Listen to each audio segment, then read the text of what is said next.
ধুর ধুর, মানুষ চপ নেবে বলে ওই উমার দোকানে ঘন্টার পর ঘন্টা লাইনে দাঁড়িয়ে থাকবে, তবুও আমার কাছ থেকে চপ নেবে না। এইভাবে চললে তো না খেতে পেয়ে মরতে হবে। আসুন আসুন, আমার দোকানে আসুন, আমিও মাংসের চপ রাখি, ঢপের চপ রাখি না। কই দুটো চপ দাও তো দেখি। হ্যাঁ বাবুরা, এই দিচ্ছি, এই নিন।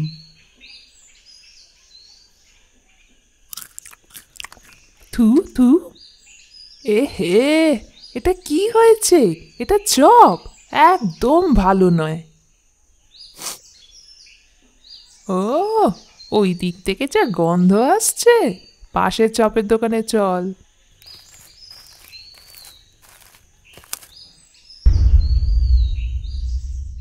আসুন আসুন, নিয়ে যান নিয়ে যান, গরম গরম মাংসের চপ, একবার খেলে বারবার খাবেন।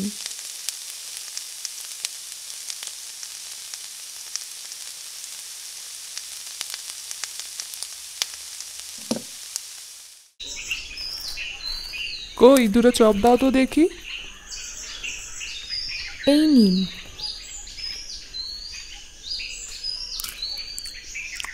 বাহ, এ তো দারুণ চপ গো। কি বলো বন্ধু? দারুণ দারুণ, একেবারে অমৃত। আমাদের এলাকায় এই ননদ বৌদির চপের দোকান বিখ্যাত গো। একবার খেলে বারবার এখানে ফিরে আসতে হবে। কই উমা, আমায় 10টা চপ দিয়ে দাও গো। এই নিন। শোনো মা উমা, পরশুদিন আমার মেয়ের জন্মদিন। 300 মতো লোকের খাওয়া দাওয়া আয়োজন করা হয়েছে। ওই দিন তুমি সকালে 400 পিস মাংসের চপ আমার বাড়িতে পাঠিয়ে দিও। অগ্রিম কি কিছু দিতে হবে? না, এখন থাক, আপনি ওই দিনই পুরো টাকাটা দিয়ে দেবেন।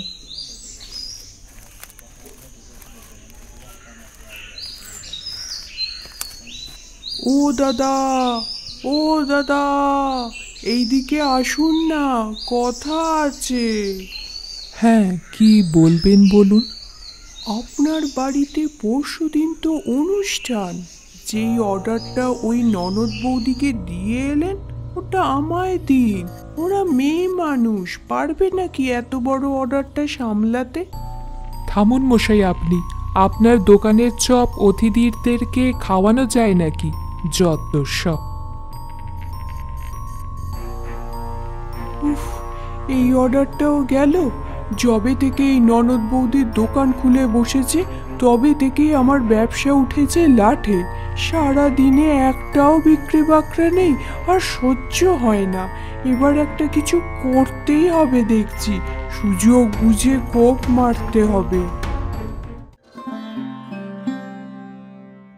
বৌদি, এই জন্মদিন বাড়ির অর্ডারটা পেতে খুব ভালো হলো বলো, অনেকগুলো টাকা ইনকাম হলো।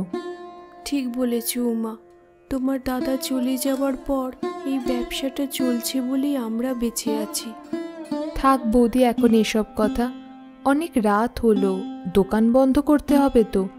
আজ আর গাড়ি পাবো বলে তো মনে হয় না। তাহলে উমা, এই মাংসের জায়গাটা আজ দোকানেই থাকবে? হ্যাঁ বৌদি, পায়ে হেঁটে একে ধরে নিয়ে যাওয়া আমাদের পক্ষে সম্ভব নয়।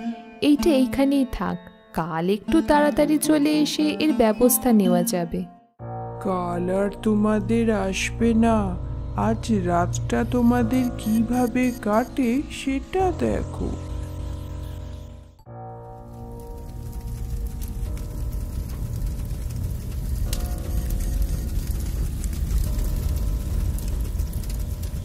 এবার বুঝবে ননদ বৌদি, আমার লেজে পা দেওয়ার কি ফল হতে পারে। এখন এখান থেকে পালাই, কেউ দেখে ফেললে মুশকিল হতে পারে।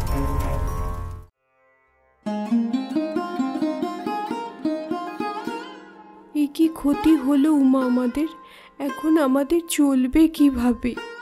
সত্যি এদের অনেক বড় ক্ষতি হয়ে গেল, ব্যবসাটা পুরো নষ্ট হয়ে গেল। ব্যবসাটাকে আবার দাঁড় করাতে অনেক সময় চলে যাবে।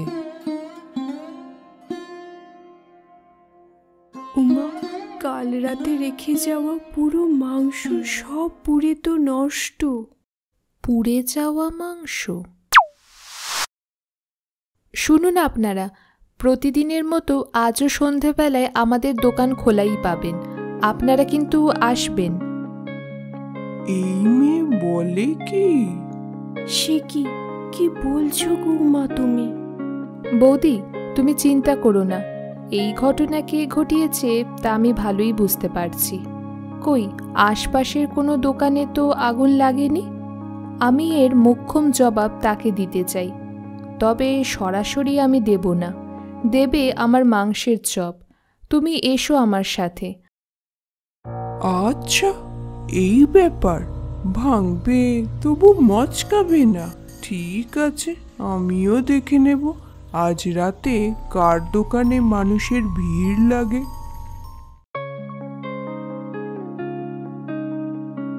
আসুন আসুন, নিয়ে যান নিয়ে যান, গরম গরম মাংসের চপ। একবার খেলে বারবার খাবেন।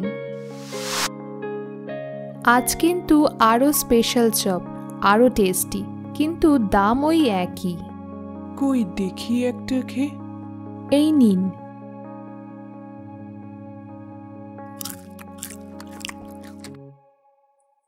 এ তো আগের থেকেও দারুণ, অসাধারণ। কিভাবে সামাল দিলে গো? সকালে যেই পরিস্থিতিতে তোমাদের দেখে গেলাম, খুবই হতাশ ছিলাম। আবার সব বাজার থেকে কিনে এনে সব করলে? আরে না না, সকালে ননদ বৌদি দুজনে মিলে এই জায়গাটাকে আগে পরিষ্কার করে বাঁশ দিয়ে এই তেলপলটা খাটালাম। তারপর শুরু হলো চপের জোগাড়। কাল আমাদের দোকানে মাংসের একটা জায়গা রাখা ছিল। আগুনে সেটা ভালোভাবেই পুড়েছে বলেই সেটা সুসিদ্ধ ছিল। সেই মাংসটাকে ছোট ছোট পিসে কেটে তাতে পেঁয়াজ ও লঙ্কা কুচি আরও কিছু মশলা মাখিয়ে আপনাদের সামনে তুলে ধরেছি এই মাংসের কাবাব চপের রেসিপি। অসাধারণ। সত্যি উমা, তুমি প্রমাণ করে দিলে মানুষ সৎ পথে থেকে বুদ্ধি করে চললে সমস্ত সমস্যাই কাটিয়ে উঠতে পারে। এবার আমাকে 10টা চপ দাও তো। আমাকে 10টা দিন। আমাকে 8টা দিন। হ্যাঁ হ্যাঁ, আপনারা সবাই পাবেন। বাবা, এ তো দেখছি ভিড় আগের থেকেও বেশি। উফ, এত কিছু করলাম তাও এদের জব্দ করতে পারলাম না। শেষে আমিই জব্দ হয়ে গেলাম।